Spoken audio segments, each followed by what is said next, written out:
Welcome back to the Four Gardens podcast. I'm Jake Ifshin. In this episode, we'll continue to focus on healing and health. My guest today is Lyrra Magda.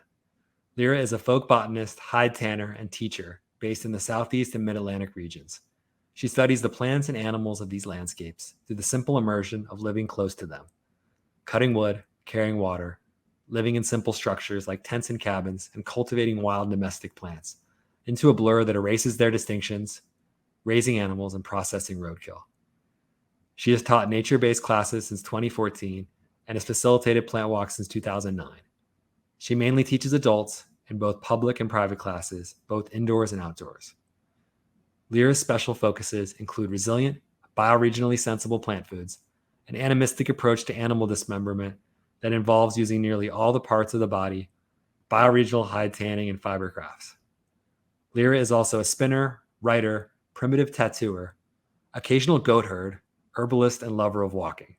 She is driven by a bottomless love for the plants and creatures of the Southeast, as well as a profound urgency to help human communities to reweave relationships with the land in order to envision village life and to act in resistance to systems of exploitation. I met Lyrra a number of years ago when I attended my first ever plant walk, which she led, and I was pretty blown away by the depth of knowledge and connection Lyrra had with plants. In our conversation, she shares how her intimacy with plants, animals, and the land are essential to her survival, well-being, and mental health. As always, I'm joined by Ari Rubens, my co-producer and co-host of this podcast. And curious, Ari, how this episode and conversation impacted you. I was deeply impacted by this episode with Lyrra. She's shared a true story. And I think that this is very relevant in the topic of health, because oftentimes in spiritual communities or, even Instagram or what we see in the world is just the positive and just what's going well.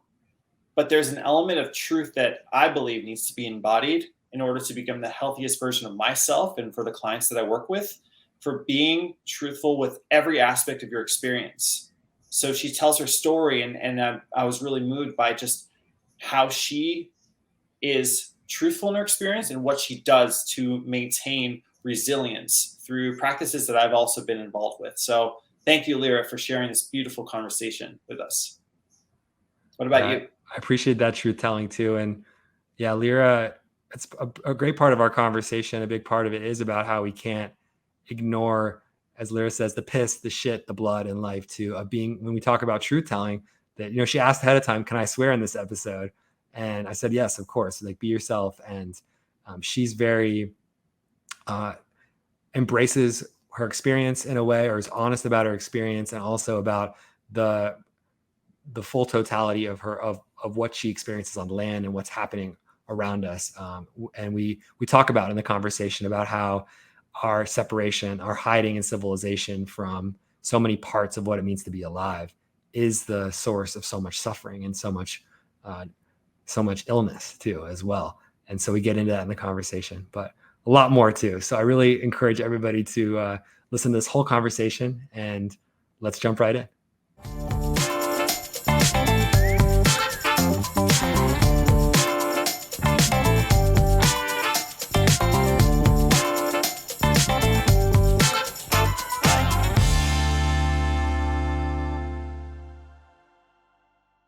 Lyrra, thanks for coming on the podcast today.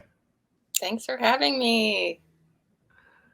Where in the world are you now? I just like to ground this conversation a little bit and hear where you are and what you're up to right now. Sure. I'm not where I usually am. I'm in Maine right now for the summertime. It's only the second time I've been to Maine, so it's a really new place for me. It's about mid-coastal Maine, just kind of in a rural area. Here visiting a friend, doing something called hide camp. But life is just kind of how life usually is for me. So I tend to just live in like a perpetual mode of camping, but that's just my regular life. So I'm here visiting a friend of mine who lives in a little yurt by the woods, and then I'm in a little canvas tent.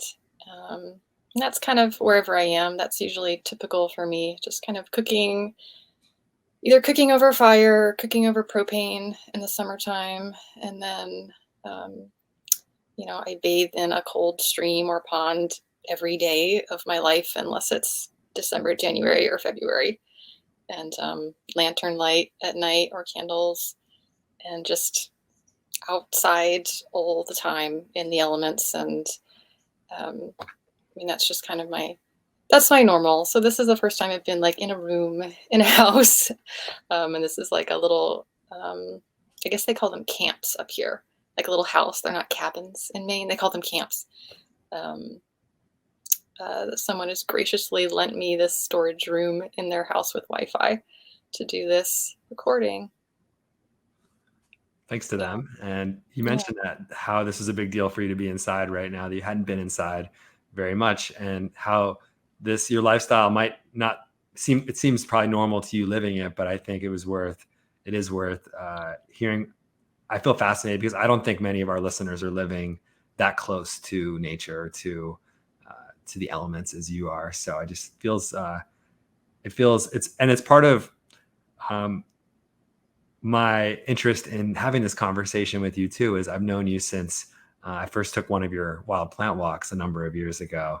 And when I first met you, I was really struck by the depth of your connection to plants and to the land, what you knew, the way you sort of communicate with them, and you just felt to me on a bit of a different wavelength than other people I'd met in terms of how you're relating to natural spaces and to being outdoors. So I think it just feels good to me to hear just how you're living, and I feel curiosity always about when I get a chance to be in connection with you about how it's going. So thanks for sharing that. Oh, you're welcome. Yeah, that was like 10 years ago, it seems like. I don't know when we first met. It was my Maybe. first ever plant walk. I think it was almost 10 years ago, maybe 7 or 8 years ago. And yeah, it was a special one too. Definitely opened my mind in a lot of ways.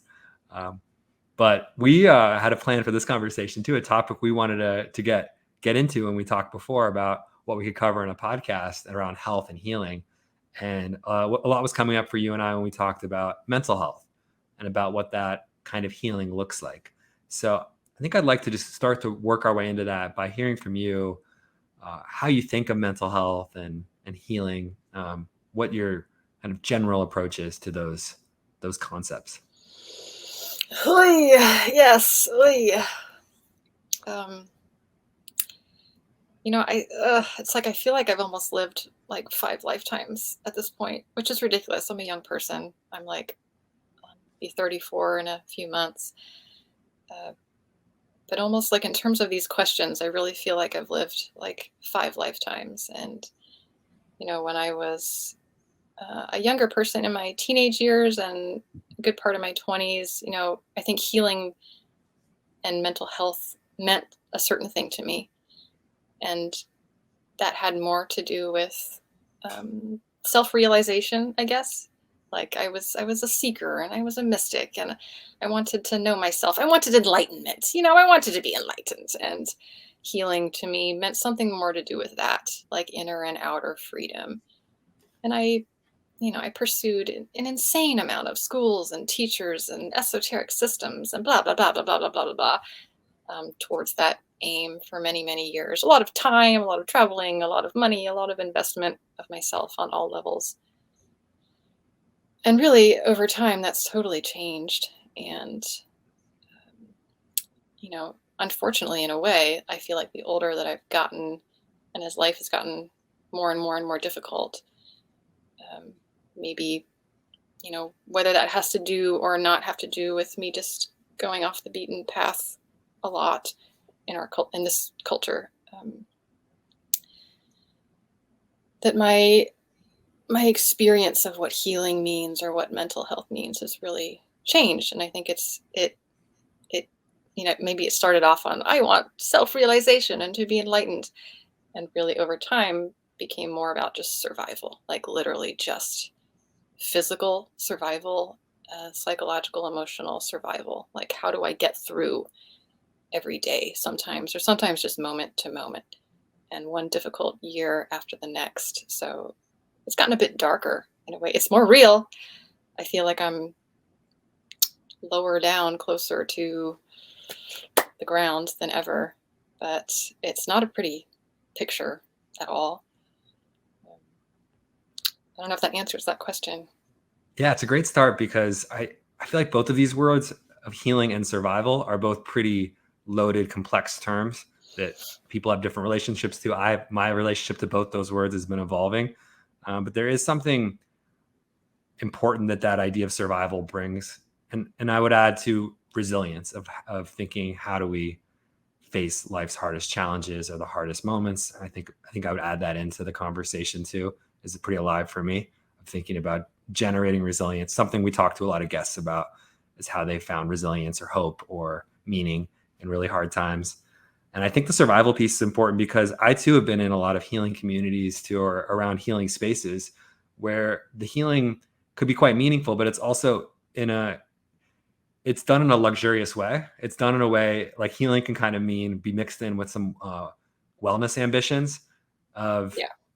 like it can be mixed in with, it can be very, I wouldn't say self-indulgent. I would say self-indulgent, or it can be experienced in ways where it's a bit removed from life and death of survival. And I think there's something really real about when like worth noting that I want to honor that healing. Like people, okay, do your healing. I go to therapy. It's like, to me, it's self-care a lot of time. My therapy, I'm like privileged that way. I'm just caring for myself and doing trying to manage my emotional energy and my become more self-aware. And like, there's that. And then there's this level of, for so many people, healing really is a life or death journey, especially with mental health too. It's worth recognizing that I think survival is at the root of healing. I think too is the deeper is like beyond all this thriving wellness talk. I think you've experienced some of this too, of like been in some of these communities, it sounds like too, where healing is like fetishized. I would say maybe would be a good word for it, versus like so yeah, maybe say more about that, of like your experience of going deeper into healing, into that reality of this being life or death for you. Sure. I mean, I mentioned that when I was younger, I didn't mention that. I think I didn't think I had mental health struggles as a young person. And I know many young people do. And I didn't feel particularly like I did in my teenage years into my mid 20s. It just wasn't a struggle that I felt that I was dealing with. I never experienced anything like what I would call depression or any serious anxiety or anything like that. And so healing for me was more about, it's like I don't even know why. Why did I do it? Why did I spend years and years and years? I studied all kinds of breath work, just doing all kinds of like the screaming therapies that came out of like rebirthing from the 1970s, and you're with groups of people, and then meditation every day, lots of meditation and fasting, and oh my God. And I wanted to be a breatharian, and it was getting ridiculous. But over time, as I was an adult, I think I started to experience, trauma. Of course, everybody has their childhood traumas, and I've been processing that my whole life. But, as an adult, really getting into a lot of situations that were really traumatizing, and, um, witnessing myself over time changing. And, um, I experienced a lot of loss and a lot of traumatic events, particularly with men. Like that's my sort of, stereotype, archetype of a person. Like I grew up with a father who was an alcoholic in a like abusive marriage between my mother and my father. And I'm the kind of person that carries that I like never developed, somehow in my brain, conditional love was the normal framework in there, particularly with men. And so that's followed me my whole life and actually gotten more intense over my whole life. And it's like, maybe you can call that healing. Maybe you can call that hell. I don't know. So I experienced a lot of traumatic events, and did eventually develop very severe PTSD and very severe depression. I even went through a very suicidal period of life in 2019. I developed debilitating physical chronic illness as fallouts from that I'm still living with, just not as intensively. And I mean, that's real. That's not stuff that I ever expected. Maybe my young self thought, oh, I'm just going to be on the up and up and up. Like I think spending so much time through mystery schools and esoterica throughout the entire United States. Like I saw a lot of the dark sides and the ugliness under, spiritualism in the modern day. Like I wasn't stupid. I was just, I was like, this looks like bullshit. This is bullshit. This is bullshit. Okay, this teacher kind of seems like they got something. I'll follow this one.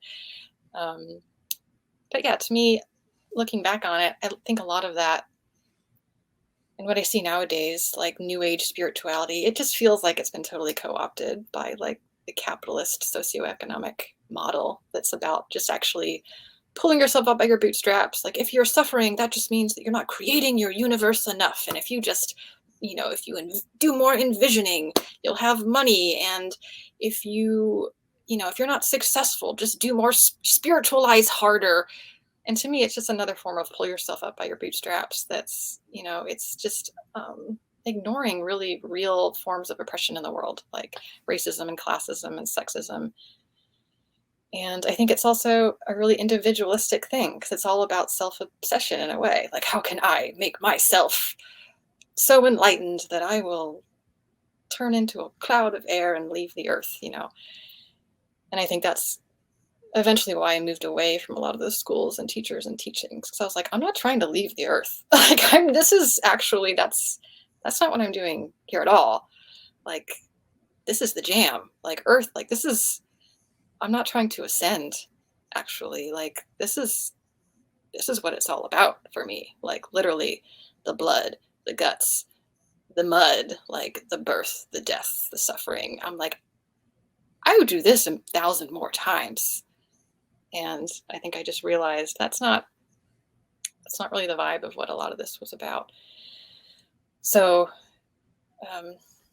even though I was like a really earthy kid and I like had my own little hut in the woods and, was just this really witchy kid in nature all the time. I think in my early 20s, I started to come back to that harder. And I'm still probably on that trajectory. If that answers your question. Yeah, it's there's a lot there to respond to. I feel like you hear, I mean, it's a trendy term now, spiritual bypassing, and I think it's a very relevant term to, I've seen it in communities I've been in or in spiritual groups. And I think a lot of it starts with some of the delusion or the trickery you're talking about is giving somebody, I think, ways of thinking and spiritual being that promise healing or promise transformation without acknowledging, working with, meeting people and their trauma and the systemic oppression they might be going on in their own unique reality, and just saying you just need to wish harder, or you need to manifest harder, you need to breathe harder, and you're going to get the money. Because I do see value in a lot of those practices. Of course, like cultural appropriation is another conversation we can have another time too, about how the lineages and how the things are handed down or passed on. I do find value in meditation, breath work, these kinds of tools. But then I have had the same experience of you of going into community and going into schools or places and witnessing people who are traumatized and who are suffering a lot, or even experiencing it in myself too, of just unconsciously not healing and actually just repeating the same problems and recreating the same dynamics, interpersonal dynamics or control dynamics or power dynamics that maybe from their upbringing or from that they were just the same they were living in normal society. So just repeating and echoing the same thing. So I see that going on in your story. I think we'll move towards in the conversation of hearing about how immediacy with nature, how intimacy with nature was a word you used before when we talked, around how that's different than bypassing or different than is part of the survival medicine that you're working with around trauma and around maybe moving out of this breatharian, ethereal approach to healing into something like more substantial. That sounds right. Yeah, that's my jam. I'm like remembering this moment when I was still in that phase of my life, that devotee phase of my life. And I think I was actually living on a spiritual school at the time because I was becoming like I was like the, I don't know, personal apprentice or like, what's the word? The sidekick of the teacher. And then I became like the gardener on the property. I was trying to make these organic gardens happen. I think I was like trying to find my niche, like I was living in this little A-frame in the woods, and there was this huge lawn that the land manager took care of, just this huge mowed lawn. And it was in the middle of, it was some kind of preserve land. And there were a lot of deer there, probably too many deer. And the land manager would get so upset by all the deer shit all over his perfectly mowed lawn. And so I would be out there like with a plastic 5-gallon bucket and a shovel, like picking up all the deer poop and putting it in a bucket. So I was like, this stuff is gold. Like I'm trying to garden here. And this is actually in a pine barren, and the soil, like no one would vegetable garden here. No one would be living here. And like, I need some poop in the soil. You don't have any horse manure or anything. Like this is gold. And so I'm picking up all that stuff. And he's just like, oh, this is just, gosh darn the deer. They're just like, messing up this beautiful lawn so we can have these nice spiritual classes for everyone.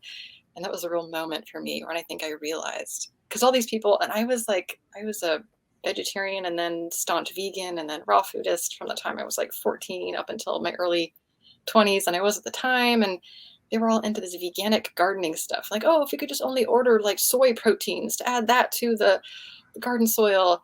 And that was a real, I think, breaking moment for me. And I really left that whole world shortly after that because, and really my life has been about, my life really is a lot about shit and urine and blood and guts and, a lot of really intense substances.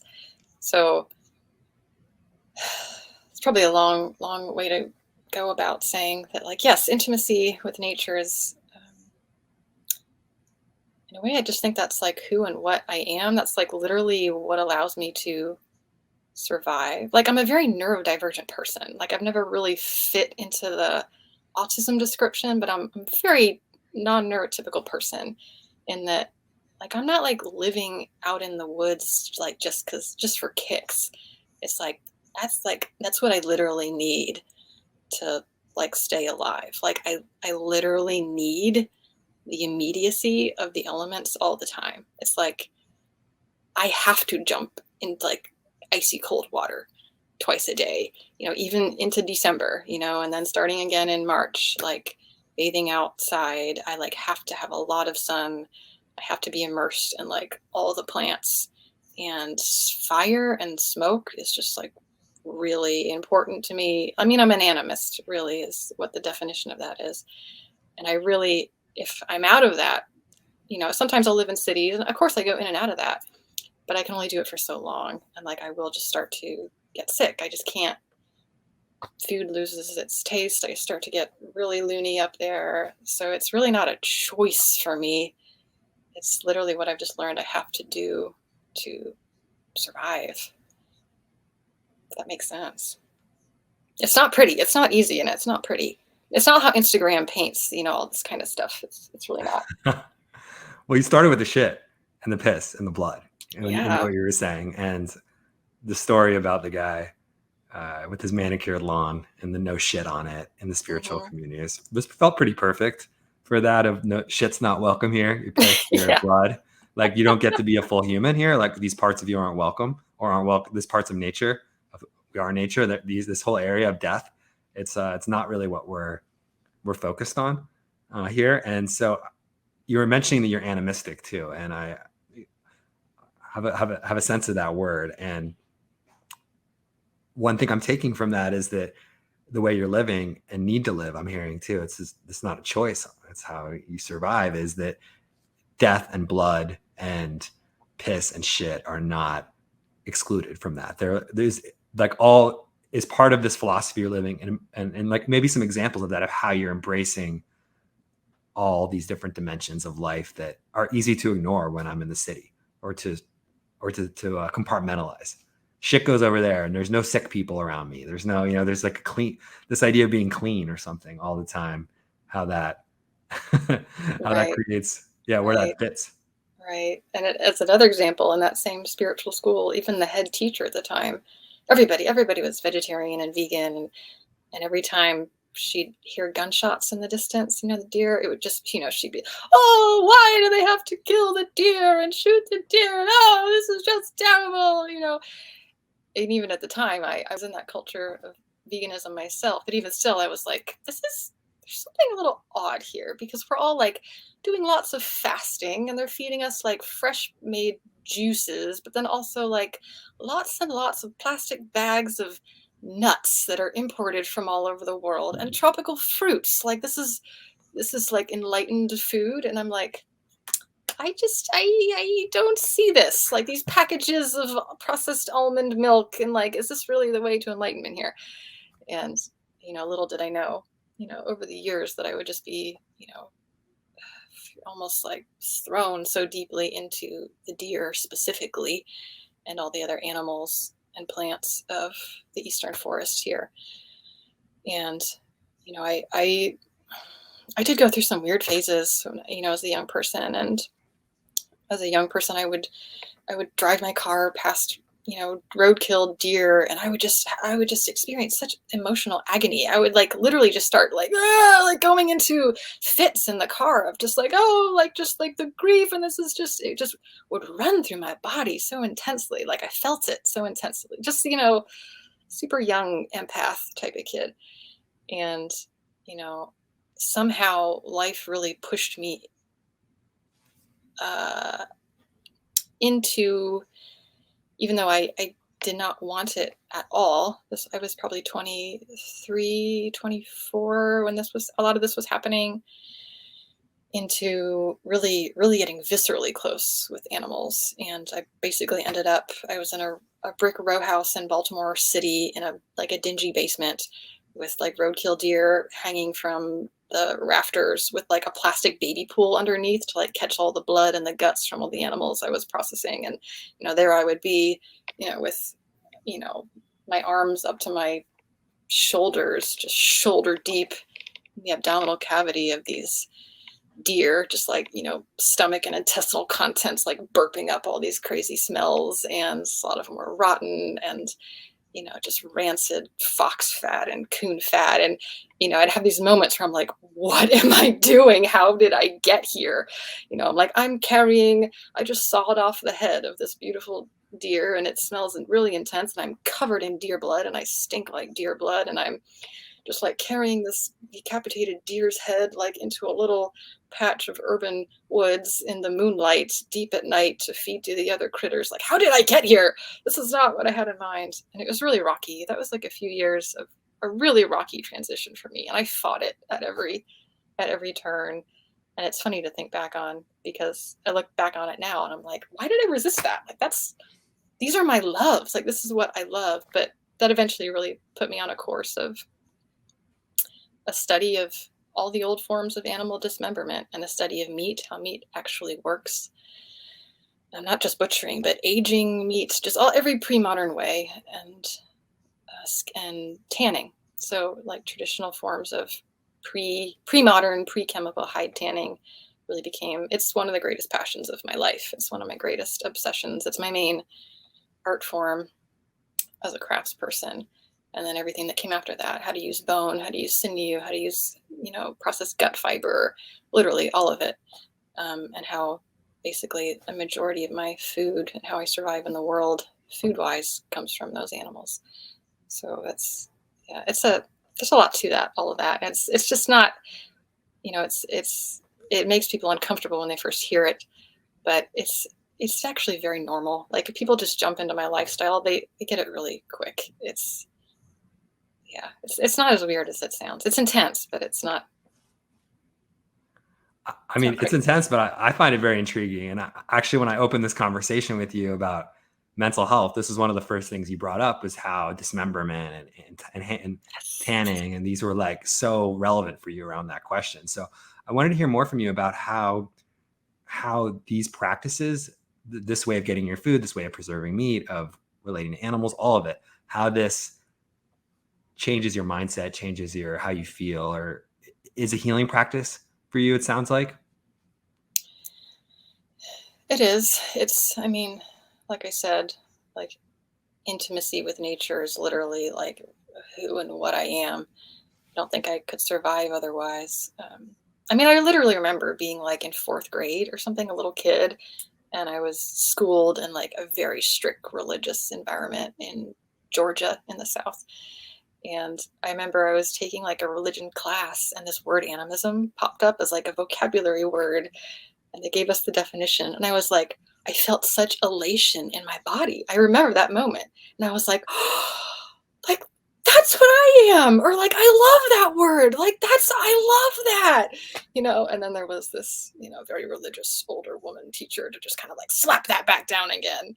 She was like, it was a Catholic environment. We as Catholics do not believe in, this and reincarnation and these things. And I was like, oh. Like if it were one generation beforehand, it would have been a ruler slapping my hand. So that was real. Like as a child, that's just how I functioned. Like I spent all my time outside. Thankfully, we lived close to woods where I grew up in Atlanta. And then I spent every summer in the mountains or on this island on the South Carolina coast. So I literally was just on my own all the time. And like I talked like all the rocks, like rocks all told me their names. And I was just a very mystical kid. And like my experience was that like there's this magical essence inside every plant and every rock. And I was obsessed with mud and clay, everything. And like to me, I would collect water from all these like the lake and the stream, and then put them in little jars that I found washed up from the streams. They're all my treasures. I'm like, oh, this is the holy water. If you ask me what the holy water is, I'm like, it's the one from the stream. And I was obsessed with springs, and I still am. So like I am an animist. It's like just life spirit is in everything for me. And you could just call me like an empath type of person. So that's exactly how I am as an adult. I'm that same kid who had a little hut in the woods, and I had a special ritual with every single plant, and I had all my potions, and I talked to all the rocks. And I've just sort of found my way back to that as an adult, ripe with a lot of difficulty too. But for me, it's, I grew up, in a very relatively normal, relatively privileged white American culture, which, is very death phobic, and you don't see where meat comes from. And we kept little gardens, but we never raised animals for, meat or dairy or anything like that. So, I had to come from that culture, and then just finding what was true to me, break all of that apart to me, every animal's body is like, it is holy. It is completely normal and everyday, and it is alive. Like it's, even a dead body to me, it's alive. And then I would raise my own animals too, particularly like rabbits and chickens and small things, and experience slaughtering and butchering and all this stuff that was the opposite of what I thought was spiritual. And to me, that's where I found ultimate paradox. That was it for me. I was like, this is it. So to me, like skin is one of the most beautiful materials on the planet, and it's so mysterious, and it can be absolutely foul and fetid. And I work with the most rotting, disgusting stuff you can imagine on a day-to-day basis. I tan hides and process animal parts all year long, every year, year after year. It's a constant part of life. And like I'm like pushing shit out of raccoon intestines and colons in the snow, and cleaning out stomach cavities, and pulling out the big parasitic grubs that crawl out of the nasal cavities of deer when they die, and they're disgusting. Like masses of parasites. Like cutting off a possum's head, and a breathing mass of parasites falls out, and you're like, oh god, that just happened. It's like it really gets raunchy, but like that's where I really am at home. And I like it's all forms of alchemy. And it's, to me, all these substances that get really tabooed in our culture, like, they have always been holy in every culture ever, and holy and normal. So people get on me because I study urine a lot, like ancient forms of urine, and people think it's a joke, but it's not. Like, I'm obsessed with urine. I think it's a magical substance. And because the reality is, like, if you take strong human urine or animal urine, within a short amount of time, you can make ammonia. Urea degrades naturally into ammonia. Once you have ammonia, natural form of ammonia, you can do so many things with that in terms of alchemy that had to do with dyes or tanning or just all these amazing things. And humans have done this always. And it's just in the last generation or two, this has gotten lost, and it's weird. So nothing I'm doing is really all that new. And just to say that, like, I guess I just want to make it really clear, like I mentioned, survival, and that's true. Like, me being here alive on the earth is only due to, like, very thin threads of moments, very, very thin threads. So I've really walked a tightrope walk to be physically alive at this point. However, it's like this lifestyle that I live, which is just to need to be super close to nature. Like, I was able to choose this because of coming from a really privileged place in life, because I was a kid who was, like, set up to, I had, like, two hardworking parents, and I was put through good schools, and I was set up to be one of those kids that I was supposed to go to Harvard or Yale or Brown and, become a lawyer. Like, that was my trajectory in life. But I was like, a gothy punk artist, hating all of it. So really, I had the privilege to be like, well, I'm not going to starve, and I have enough privilege to take a lot of risks. And I did, and life did get really, really, really difficult, and continues to get even more difficult. But this isn't me being like, oh, like, I'm just a wild woman surviving out there. This is not that at all. I'm in the world. I'm like a teacher. I'm a craftsperson. I just happen to also be a hermit, and I happen to be landless. So therefore, like, I just sort of have to live on the edges to be close enough to nature to, not totally lose my mind. I'm going on a bit of a ramble. I think we should loop it back around. Yeah, let's loop it. I have some loops for us, but I'm just loving hearing about each of these dimensions of your, whether it's the piss, the animism, the different things you reclaimed, or for yourself, at least, these old traditional ways of being. Fascinated by all of it. I love hearing about it. And one thing coming up for me was thinking about like looping it back to the mental health question and spirit, and the link between how you're linking that with spirituality, because animism, the way you're describing it and the way I've heard it other places, it is a spiritual, it's like a religious spiritual approach to objects of them having life. And I think about Carl Jung talking about how modern psychotherapy and psychoanalysis really grew up as the old forms of religion, like 100 years ago.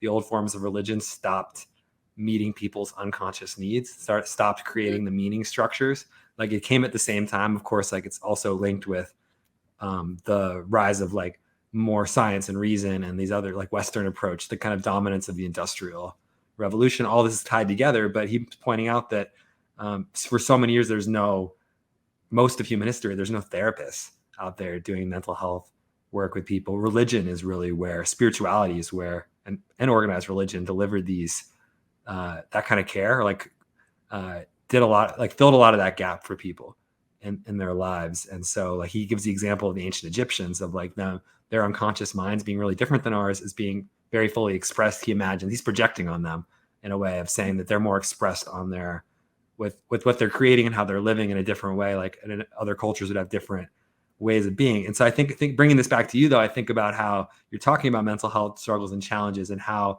you found that in a spiritual, like, your nature isn't really just your therapy. You're not going there to, like, just get relaxed or to, like, blow off steam in nature. You're not going out and you're like, I just need to get a walk, do a little light forest bathe, or a little walk in the woods. And like, it's a lot more of closer to a religious path for you, of what I'm hearing. And like that, it's the way you use spiritual language to describe your relationship feels more accurate to me, or like that you're getting a spiritual benefit. And that is like, of course, mental health and spiritual health are all, this is all linked together. They're all nested together. So I'm hearing how the primary, like, deeper root of this is a spiritual path, and not just self-care, or not just it's like a deeply entwined in like your spirit or your soul to do these things. And when you're taken away from it, that's when the mental health challenges. Is that right? That when you are removed from nature or removed from your lifestyle, that like, what happens to you then? Like, do you feel, is the mental health stuff like more intense then generally when you can't have that? These are a lot of different questions. I mean, the bottom line is that I think the reason I struggle so much more and more is just that this culture to me is, I feel it's one of the most unlivable cultures that's maybe ever existed in the world. This is my personal feeling. I just feel like there's been such an incredible breakdown going on for thousands of years in the Western lineage of culture, such a breakdown of community and a village structure, like village life, like what made human communities function and thrive, and connection to land and culture. I really believe that the definition of culture is that it comes from the land. And that the reason cultures worldwide are diverse is because landscapes and climate are diverse. So what you're going to eat is based on what plants grow there, what kind of clay is in that particular location, what kind of earth pigments are there that creates, over time, the different designs people wear. And I feel like in American culture now, it's almost a vacuum of culture in a lot of ways, even though there's so much resistance to that. So that's what I struggle with, is, and more than anything else, the very core for me is lack of land access. And that's something that people all over this country and all over the world struggle with. And I think it's the root of so much sickness. And it's, as soon as people don't have access to land, and all land is privatized, and land is expensive in this culture, and it's expensive everywhere. And, like I'm a white privileged person who, should have, by this culture's definition, like, had an easy time in the world. And I have fought tooth and nail, just to try to have land, to have a home. And that's one of the deepest core wounds in my whole life. Sometimes it really makes it hard for me to want to get up in the morning and to find a reason to be alive. And I think many people in the world deal with that. And even people who do have land, it's like struggle to create village life. Because as soon as you don't have land and relationship to land and security on land, you don't have, food growing for generations, and the medicine that comes from there, and the animals, and everything comes from land. And I just think there's an incredible amount of trauma throughout, all of European people back thousands of years of struggle for land access. And then in North America, it's, this is an entire country based on genocide and taking the land from an entire continent of people. And in many cases, massacring them. So this isn't a spiritual, I think a lot of the topics I care most about, they could be spiritual, but I'm like, physical. They're about social, political, economic realities today. So I think the reason I lean so hard on the tools that I do is to survive all of those things, as well as, really corrupt systems and really bad people. Honestly, I've had a lot of run-ins with really bad people, and being a, female-bodied person, socialized woman in this culture, that's been extremely, extremely devastating. I mean, the level of misogyny I experience almost every day trying to do what I do, it almost gets more intense the older that I get. So yeah, I lean harder and harder on a lot of these tools that I have found. And we all have tools, that like help us keep it together. And for me, those tools just happen to be, like the immediacy of nature, and particularly craft work and sort of meditative the trance of craft work, movement. I'm a very movement based person. So it's like, I do all this, like, if I'm doing laundry, I'm like washing, my clothes in buckets and, washing dishes by a stream. And, I usually cut all my firewood and cook wood every year. It's a lot. Like, life just revolves around wood and then kindling, just constantly gathering kindling and tinder. It's just living by fire that never ends, just never ends. So like my life consists of like, like I have a really good hatchet.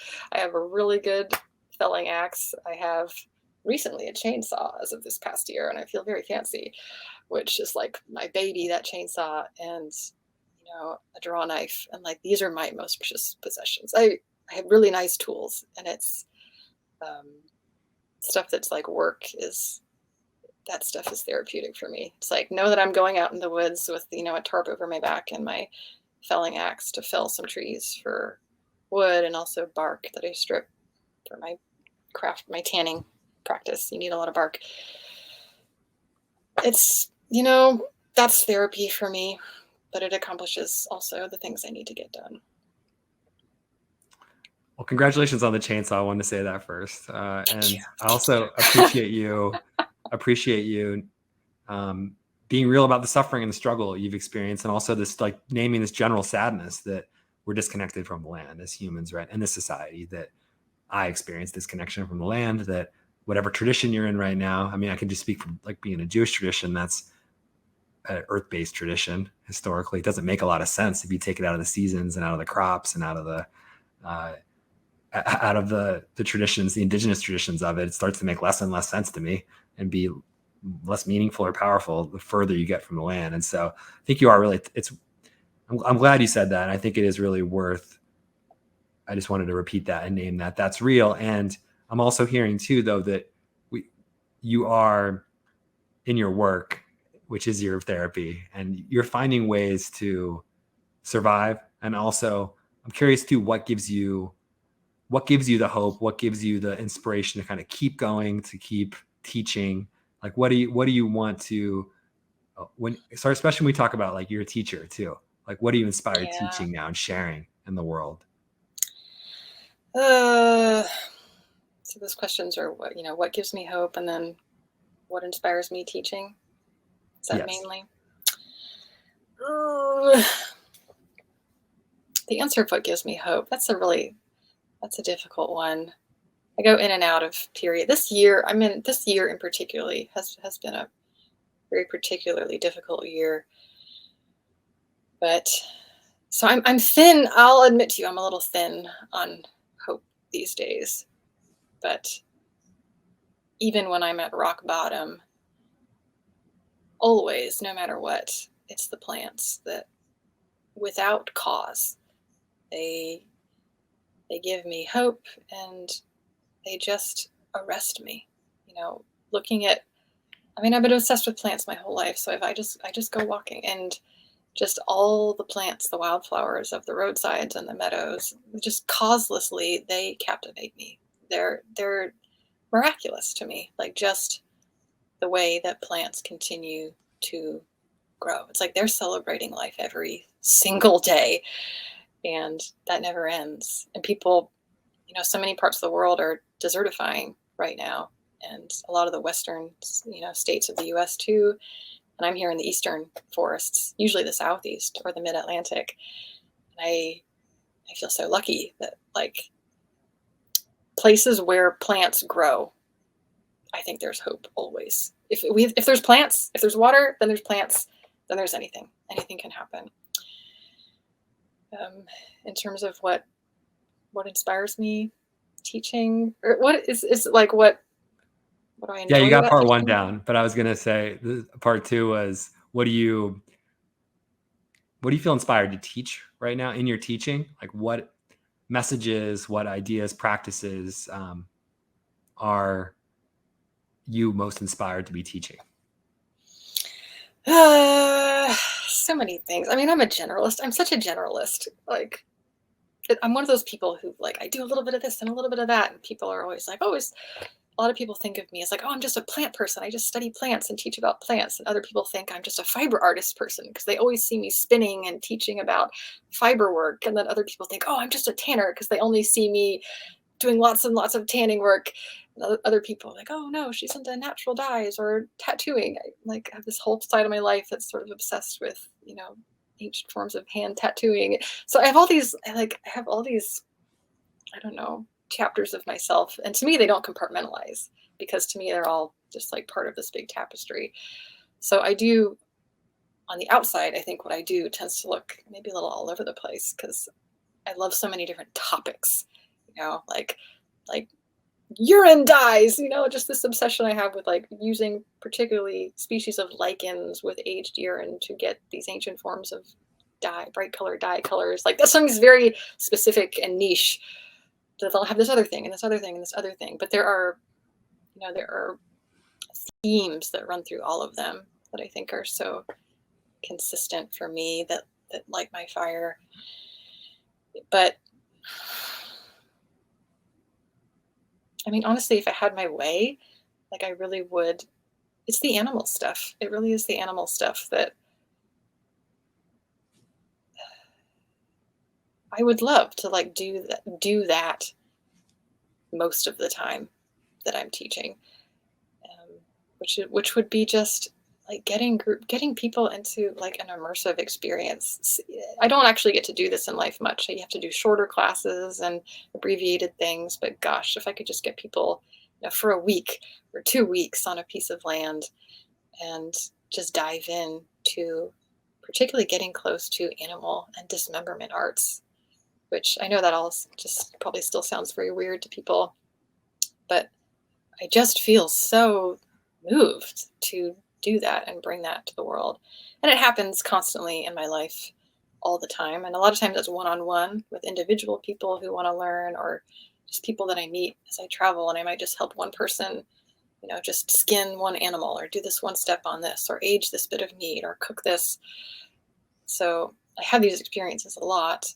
It's very meaningful to me, but it's like, to me, it feels so important to me to give people, to model and give people permission to have this completely different experience with animal butchering or slaughter or dismemberment and all the things that come after, which is so different from the mainstream culture, which for one is to like, you can keep your heart open.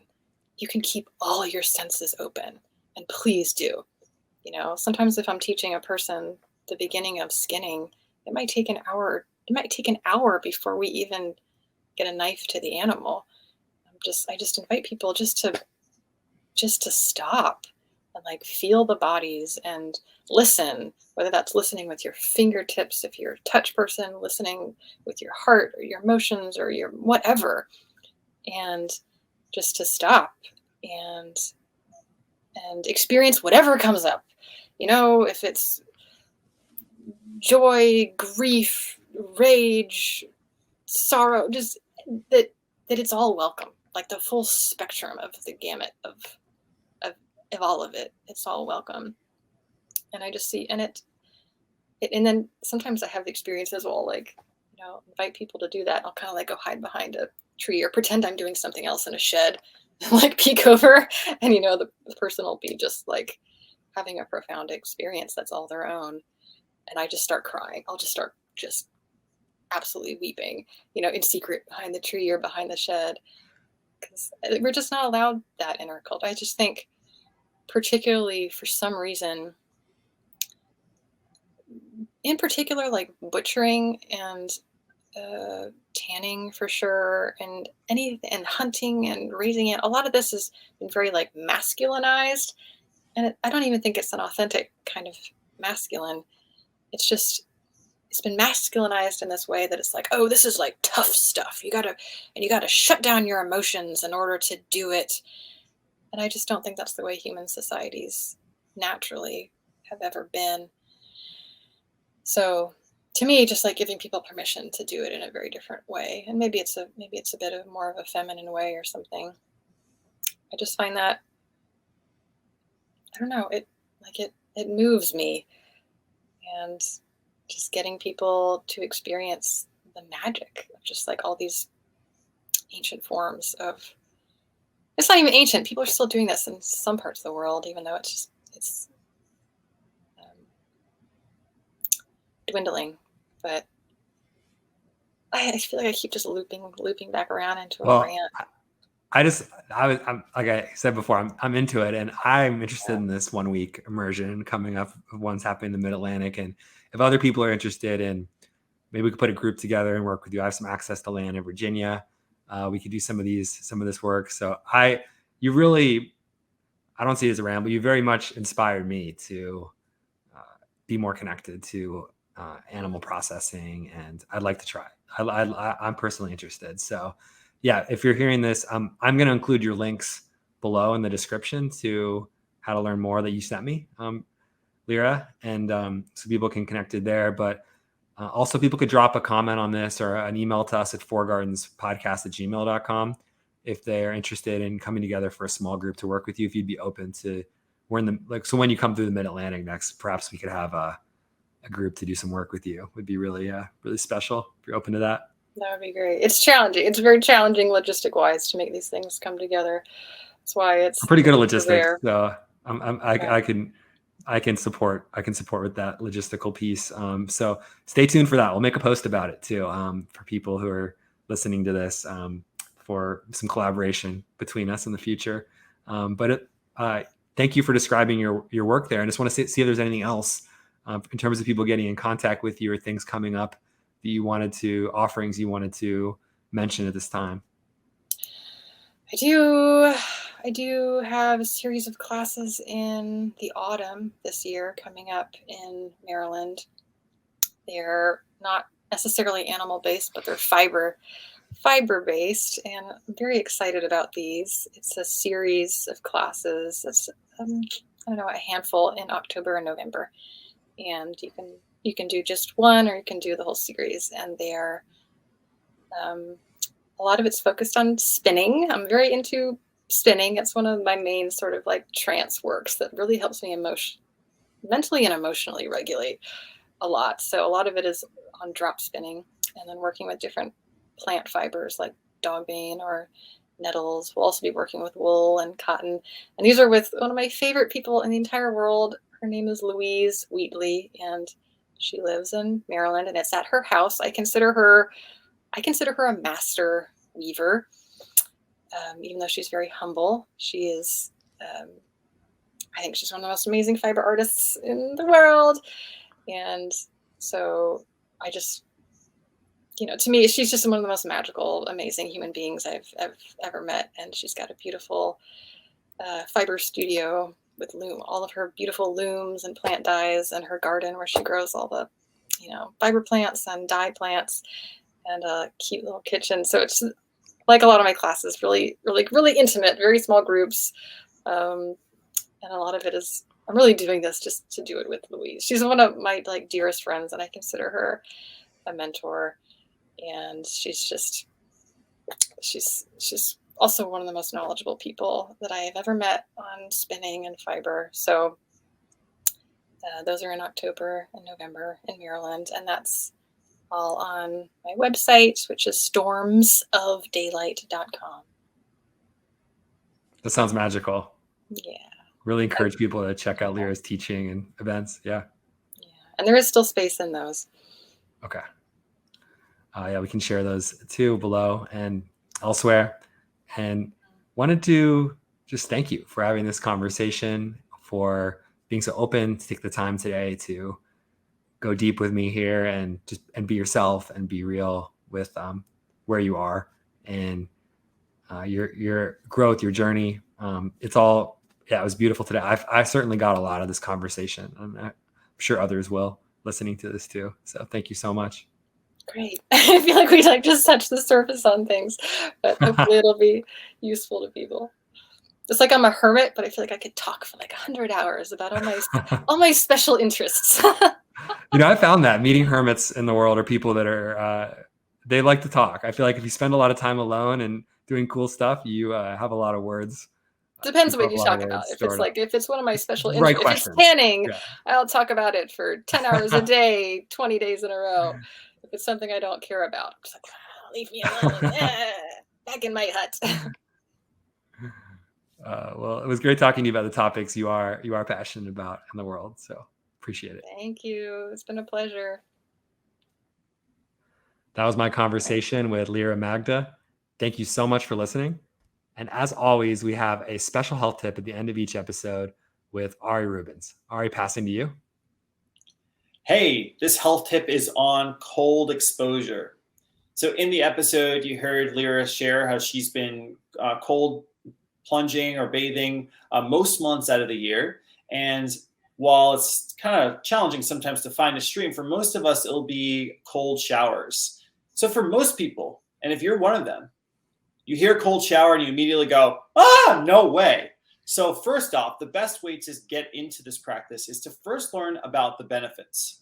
Some of the benefits include better cardiovascular and immune health.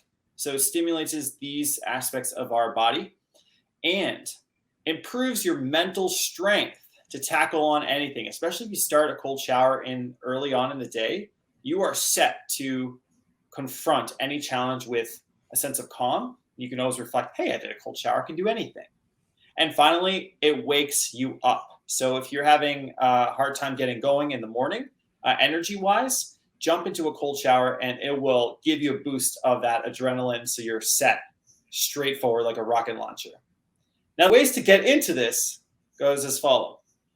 Take your hot shower, warm shower, it's nice and warm, and end your shower just with 30 seconds. You can go even just towards the coldest part, but 30 seconds of cold for a week. The next week, 1 minute. The following week, 2 minutes, and build this up gradually as you move along. I'd recommend doing this and aiming to get towards a sustainable 3-minute a day practice of cold showers or cold plunges, if you can get to an ideally go to a stream. And you will experience the benefits, and I'm really excited to share this practice with you. I know Jake and I have been talking about cold showers for a while, and we also go through thermal cycling where we would go into sauna and then we go into a cold plunge or an ice bath with ice. So really good stuff. And so thanks for listening. Passing it back to Jake. Yeah, it's a health tip that I definitely use. I measure my cold showers if I don't have a watch, just with the number of breaths too. It's something I do is just really pay attention to my deep breaths and relaxing. And the cold is my approach to it as well. So I start with 5 breaths. If you don't have a clock near you or watch, it's just another tip I would add to that. But I also love the cold showers. Ari, so thank you for sharing that. If you like this episode, like us, subscribe, click all the buttons, click the thumbs up, click the leave a comment, just wherever you are, leave a review. All that stuff really helps the project. We always love to hear any feedback or reactions to anything came up for you. Feel free to send us a message. Once again, thanks for listening and keep on growing.